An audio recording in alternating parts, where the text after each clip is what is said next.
नमस्कार, मैं हूं अनुराधा प्रसाद। आजकल भले ही अखबारों में सबसे ज्यादा सुर्खियां बंगाल चुनाव को लेकर बन रही हों, न्यूज चैनलों पर सबसे ज्यादा डिबेट और प्रोग्राम्स बैटल ऑफ बंगाल के दिखाए जा रहे हों, लेकिन उसके पड़ोसी राज्य असम में भी विधानसभा के चुनाव होने हैं। वहां भी 3 चरणों में होने वाले चुनाव को लेकर काफी सरगर्मी है।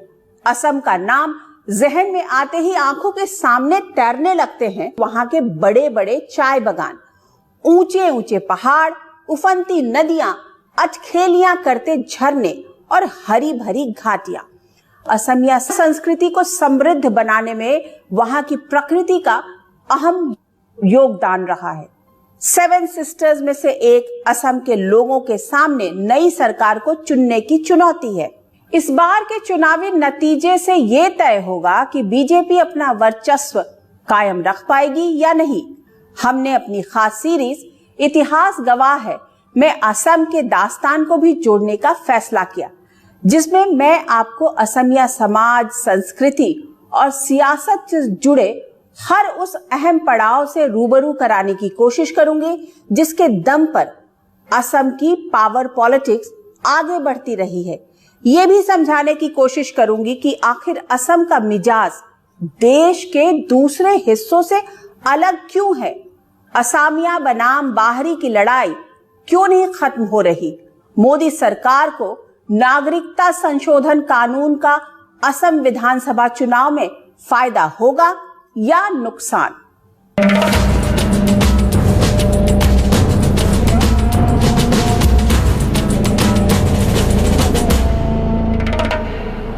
इतिहास के पन्नों को पलटने पर पता चलता है कि ऑस्ट्रिक, मंगोलियन, द्रविड़ और आर्य अलग अलग कालखंड में असम की खूबसूरत घाटियों और पहाड़ियों में आकर बसे।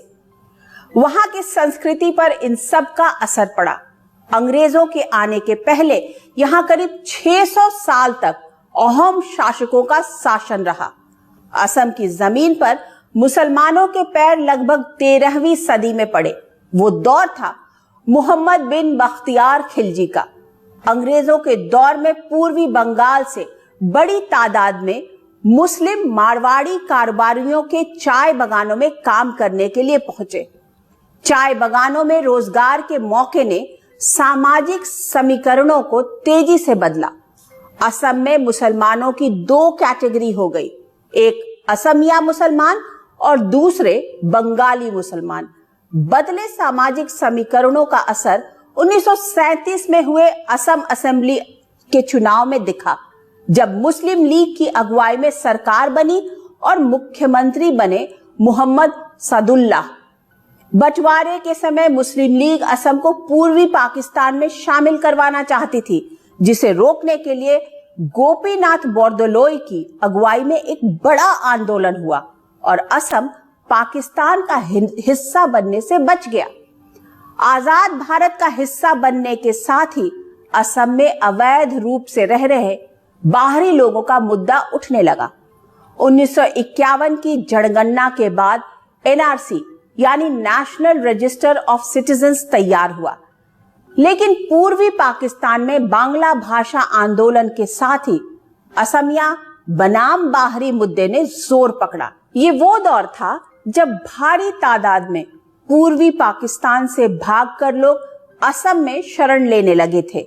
इसमें मुसलमान भी थे और हिंदू भी।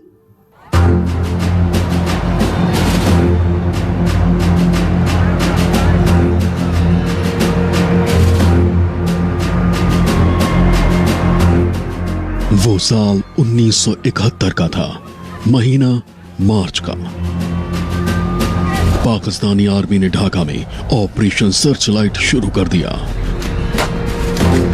पूर्वी पाकिस्तान में लोगों पर बेहिसाब अत्याचार होने लगा। अपनी ही सेना से जान बचाने के लिए पूर्वी पाकिस्तान के लोगों ने भागना शुरू किया। सरहद पार कर पश्चिम बंगाल, त्रिपुरा और असम में शरण लेने लगे। देखते ही देखते असम के सरहदी इलाकों में शरणार्थियों के अनगिनत तंबू तन गए। एक अनुमान के मुताबिक करीब 10 लाख से ज्यादा लोगों ने असम में शरण ली। देखिए 1971 में मुजिब इंदिरा का पैक्ट हुआ था। वो पैक्ट का मुताबिक 25 मार्च का पहले जो आया, हाँ, वो सब इंडियन सिटीजनशिप रहेगा उसको। उसके बाद में जो आया they will be treated as Bangladeshi, इसे हो गया। तो बाद में अभी ये हमला चल रहा था जब बांग्लादेशी जब 71 के बाद तो बहुत सारी आ गया, माने एक तो क्या बोला लाखों आ गया। बांग्लादेश बनने के बाद ज्यादातर शरणार्थी अपने नए नवेले मुल्क वापस लौट गए, लेकिन 1 लाख से ज्यादा शरणार्थियों को असम की जमीन पर ही अपना भविष्य ज्यादा सुरक्षित और चमकदार दिखा। 1971 के बाद भी बांग्लादेशी अवैध रूप से असम में दाखिल होते रहे। इससे वहां का सामाजिक समीकरण बदलने लगा। असम के किसानों और मूल निवासियों में ये डर बैठने लगा कि उनकी जमीन जायदाद पर बाहरियों का कब्जा हो जाएगा। उस टाइम पे असमीज लैंग्वेज, असमीज कल्चर को सुरक्षित रखने के लिए लोगों के बीच में मन में एक जागरूकता आया था। तो जैसे ही उन लोगों ने, आसू ने उसका लीड लिया, तो लोग अपने आप उसमें जुड़ने लगा। और उन लोगों का मन में था कि हम लोग, अगर हम लोग का भाषा नहीं रहेगा, हम लोग का संस्कृति नहीं रहेंगे, तो हम लोग क्या रहेंगे, हम लोग का कुछ नहीं रहेंगे। तो इसीलिए अपने आप लोग उसमें जुड़ने लगा और वो आंदोलन बहुत तेज हो गया। बाहरियों की बढ़ती भीड़ ने असम के सामाजिक ताने बाने में पैदा हुई हलचल के बीच भाषाई, सांस्कृतिक और राजनीतिक असुरक्षा के लिए जमीन तैयार कर दी। सरकार की ओर से लगातार विदेशियों को वापस भेजने का सिलसिला जारी रहा। एक आंकड़े के मुताबिक 1972 से 78 के बीच यानी 6 वर्षों में 99,580 बांग्लादेशी नागरिकों को वापस भेजा गया, जिसमें से 60% से ज्यादा हिंदू थे। स्थानीय बनाम बाहरी का मुद्दा कभी नरम कभी गरम होता रहा। इमरजेंसी के बाद असम में भी पहली गैर कांग्रेसी सरकार बनी, जिसके मुख्यमंत्री बने गोलाब बोरबोरा।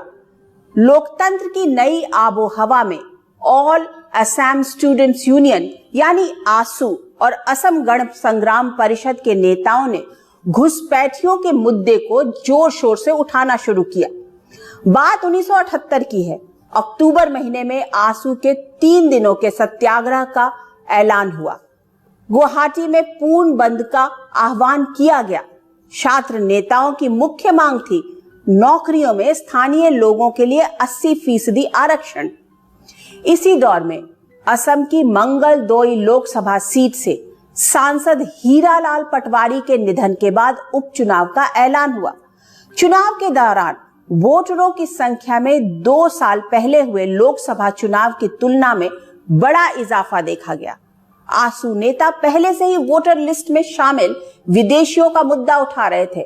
वोटर लिस्ट की जांच में 47,000 से अधिक नाम अवैध रूप से आए बांग्लादेशी शरणार्थियों के निकले। असमिया समाज आग बबूला हो गया। असमिया बनाम बाहरी की चिंगारी भड़क गई, जिसे हवा the all Assam students union और असम गण संग्राम परिषद के युवा नेताओं ने। घुसपैठियों को बाहर निकालने के लिए असमिया समाज सड़कों पर था। स्कूली छात्र, यूनिवर्सिटी में पढ़ने वाले लड़के लड़कियां, बेरोजगार, महिलाएं और बुजुर्ग इस उम्मीद के साथ सड़कों पर आंदोलन कर रहे थे जिससे उनके हक पर विदेशी सेंधमारी न कर सके। आंदोलन की अगुवाई all India Assam student union और असम गण संग्राम परिषद के नेता कर रहे थे। आंदोलनकारियों के निशाने पर खास तौर से बांग्लादेशी मुसलमान थे। पहली बार ये मुद्दा तब एक्चुअली वो हुआ 1979 में। एक लोकसभा कंस्टिट्यूएंसी था मंगोलदोई, वहाँ का जो सांसद थे वो गुजर गए और मतलब मिड टर्म में ही उनके वो सांसद बनने के 1 साल के तुरंत बाद वो उनकी मृत्यु हुई। फिर उसमें एक बाई इलेक्शन होना था। तो बाई इलेक्शन के टाइम जो 1 साल में जो वोटर की वृद्धि हुई वो एबनॉर्मल वृद्धि थी और तभी से ये मुद्दा पकड़ा कि ये इतने सारे लोग 1 साल में आए कैसे। आंदोलन में शामिल नेताओं ने दावा किया कि सूबे की आबादी में 30% से ज्यादा बाहरी घुसाए हैं। ऐसे में आंदोलनकारियों ने केंद्र सरकार से असम की सीमाओं को सील करने, बाहरी लोगों की पहचान करने और घुसपैठियों का वोट लिस्ट से नाम कटवाने की मांग की। इनके पूरा होने तक असम में चुनाव टालने की बात जोर शोर से उठी। आंदोलनकारियों ने यह भी मांग रखी कि 1961 के बाद असम में आए लोगों को उनके मूल राज्यों में वापस भेजा जाए। मतलब असम आंदोलन के निशाने पर सिर्फ बांग्लादेशी ही नहीं, बिहार और बंगाल से आए लोग भी थे, जो वर्षों से असम की आबादी और आबो हवा में घुल मिल चुके थे। आंदोलन शुरू ही हुआ बांग्लादेशी इशू से। ये असम प्रफुल्ल महंतो तो लीडर थे, भिगु फुकन भी था। ये दोनों प्रफुल्ल महंतो और भिगु फुकन दोनों मिलके ये मूवमेंट को आगे बढ़ाया।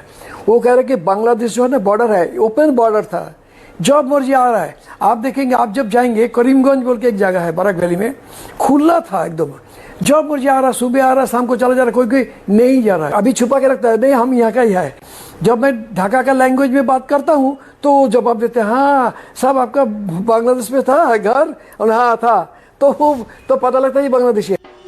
असमिया बोलने वाले हिंदू, मुस्लिम और बांग्ला भाषियों ने भी आंदोलन को पूरा समर्थन दिया।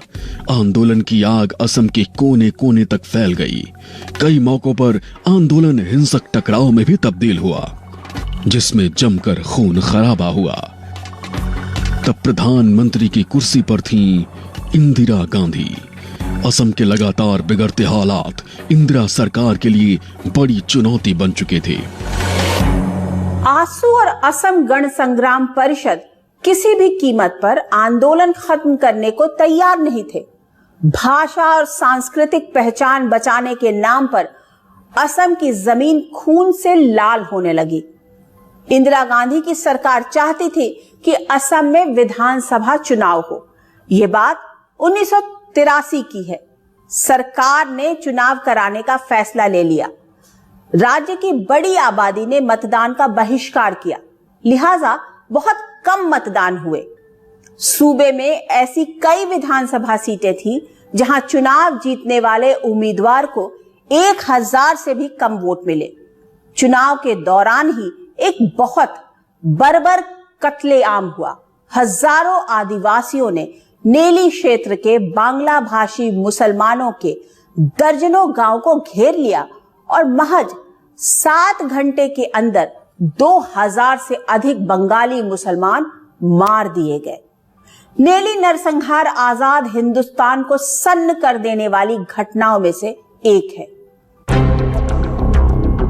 गुवाहाटी से करीब 70 किलोमीटर दूर एक गांव है निल्ली, जहां स्थानीय तिवा और कोच जनजाति के लोग रहते हैं। इस इलाके में असमिया हिंदुओं के साथ साथ बांग्लादेश से आए मुसलमान भी रह रहे थे। कोपली नदी के किनारों पर जनजातीय लोग और मुसलमानों के घर थे। इस क्षेत्र में तनाव लगातार बढ़ता जा रहा था। इलाके में तैनात पुलिस अफसरों ने बड़े खतरे को भांप लिया, लेकिन इससे पहले कि बड़े अफसर एक्शन में आते, 18 फरवरी 1983 की सुबह सुबह धारदार हथियारों से लैस दंगाइयों ने नेल्ली और उसके आसपास के गांवों को घेर लिया। जब भागने के लिए कोई रास्ता नहीं बचा तो पहले मुस्लिमों के घरों को आग के हवाले किया गया, फिर खोज खोज कर जवान, बुजुर्ग, बच्चों और औरतों का बड़ी बेरहमी से कत्ल किया गया। इस नरसंहार ने पूरे हिंदुस्तान को हिला कर रख दिया।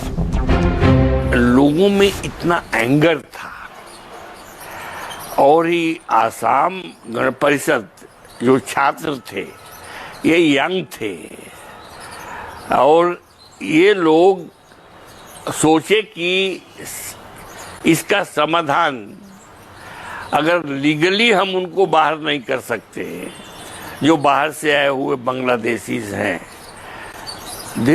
तब ये हिंसा का दौर शुरू हुआ।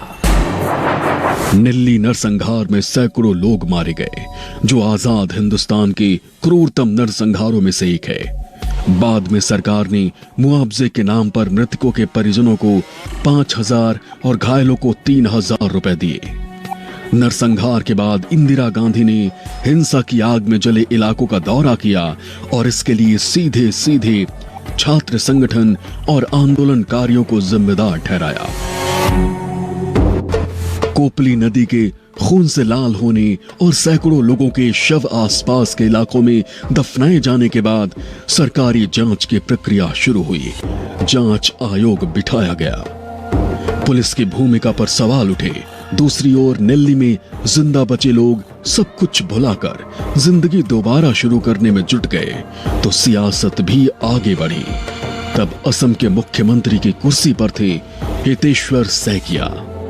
दिल्ली में इंदिरा गांधी की हत्या के बाद देश की कमान राजीव गांधी के हाथों में आ गई। उन्होंने असम समस्या को सुलझाने के लिए गंभीरता से मंथन शुरू किया। असम में इस कदर हिंसा जारी थी कि सूबे की 16 लोकसभा सीटों में से 14 पर चुनाव नहीं हो पाया।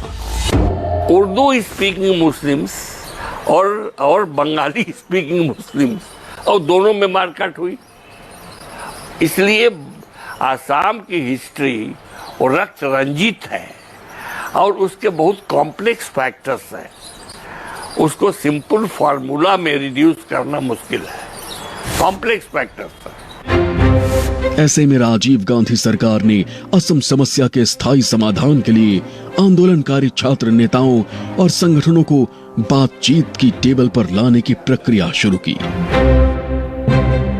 15 अगस्त 1985 को केंद्र सरकार और आंदोलनकारियों के बीच एक समझौते पर दस्तखत हुआ, जिसे असम समझौते के नाम से जाना जाता है। इस समझौते में ऑल असम स्टूडेंट्स यूनियन की ओर से प्रफुल्ल कुमार महंत, भृगु कुमार फुकन और ऑल असम गण संग्राम परिषद की ओर से विराज शर्मा शामिल हुए। केंद्र सरकार और असम के प्रतिनिधियों के साथ खुद प्रधानमंत्री राजीव गांधी भी समझौते पर दस्तखत के दौरान मौजूद रहे। 79-80 से शुरू हुआ और ये लगभग 6-7 साल चला और 15 अगस्त 85 राजीव गांधी के सरकार में 14 अगस्त की रात 15 अगस्त की सुबह वो जो ट्राइपार्टाइट एग्रीमेंट हुआ असम सरकार, केंद्र सरकार और ऑल असम स्टूडेंट्स यूनियन के बीच, जिसे असम अकॉर्ड बोला जाता है। असम समझौते के तहत 1951 से 1961 के बीच असम आए लोगों को नागरिकता और मतदान का अधिकार मिला। 1961 से 1971 के बीच असम आए लोगों को नागरिकता मिली, मतदान का अधिकार नहीं। 25 मार्च 1971 के बाद आए विदेशियों को वापस भेजने का फैसला हुआ। असम के आर्थिक विकास के लिए पैकेज का ऐलान हुआ। असमिया संस्कृति, सामाजिक, भाषाई पहचान और विरासत को आगे बढ़ाने की बात हुई। उनका कहना था कि जो इनको आइडेंटिफाई कीजिए, तो कैसे आइडेंटिफाई कीजिएगा, किस बेसिस पर?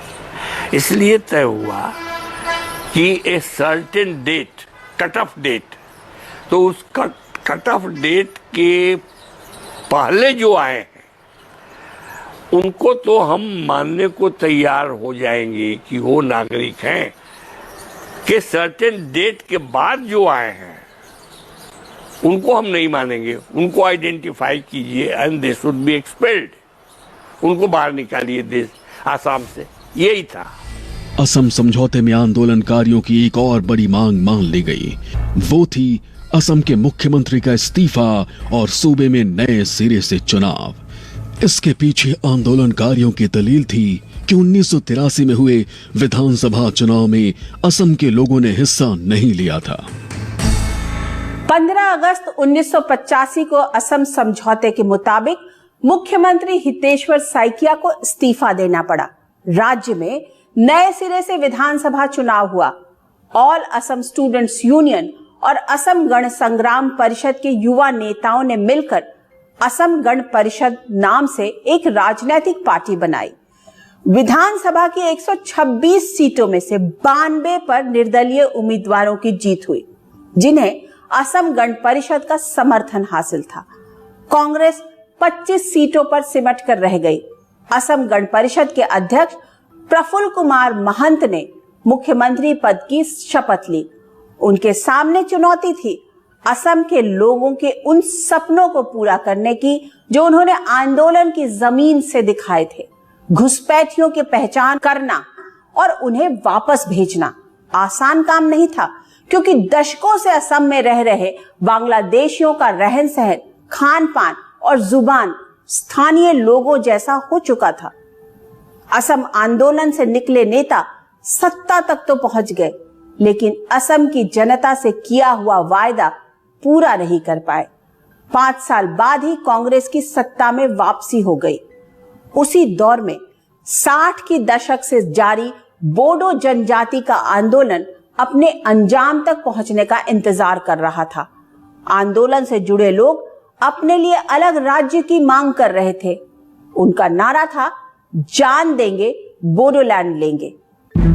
असम के उत्तर में ब्रह्मपुत्र नदी घाटी में एक खास जनजाति निवास करती है, जिसे बोडो नाम से जाना जाता है। इस जनजाति के लोग कोकराझार, बक्सा, उदलगुड़ी और चिरांग में बसे हुए हैं। ये खुद को असम का मूल निवासी बताते हैं। सूबे की आबादी में इनकी हिस्सेदारी 5 से 6% के बीच है। बोडो जनजाति के लोगों का आरोप रहा है कि उनकी जमीन पर असम के दूसरे लोगों ने कब्जा कर रखा है। उनकी सांस्कृतिक पहचान मिटाने की कोशिश हुई है।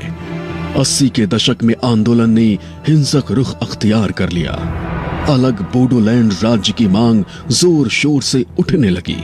इस आंदोलन से जुड़े कुछ उग्रवादी संगठन भी खड़े हो गए।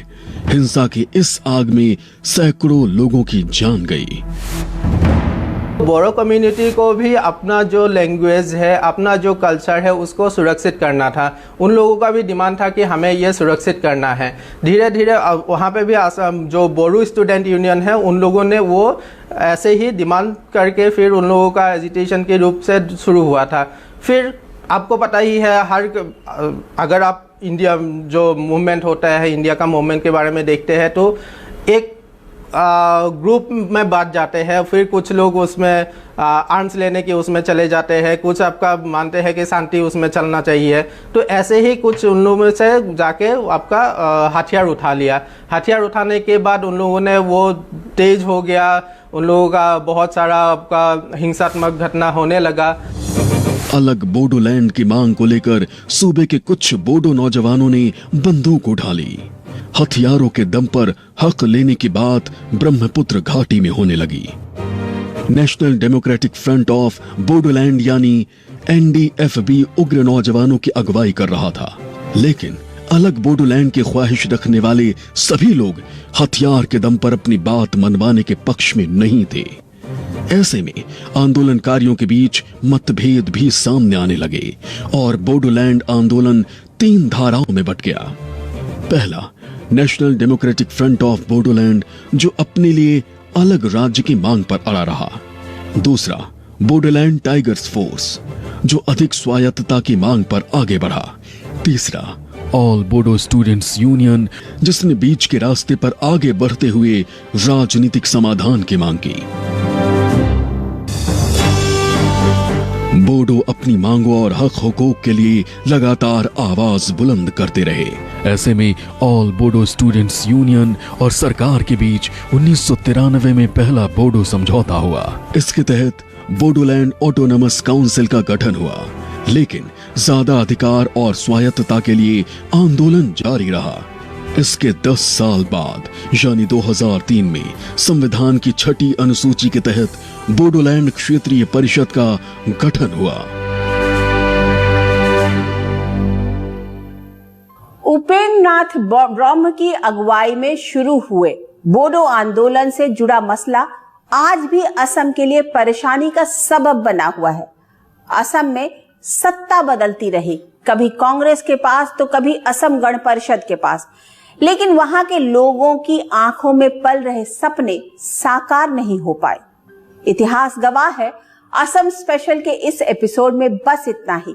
कल मैं आपको दिखाऊंगी कि असम में कैसे खिला कमल और नागरिकता संशोधन कानून लागू होने के बाद सूबे की सियासत में क्या क्या बदलाव हुए। तब तक के लिए मुझे दीजिए इजाजत।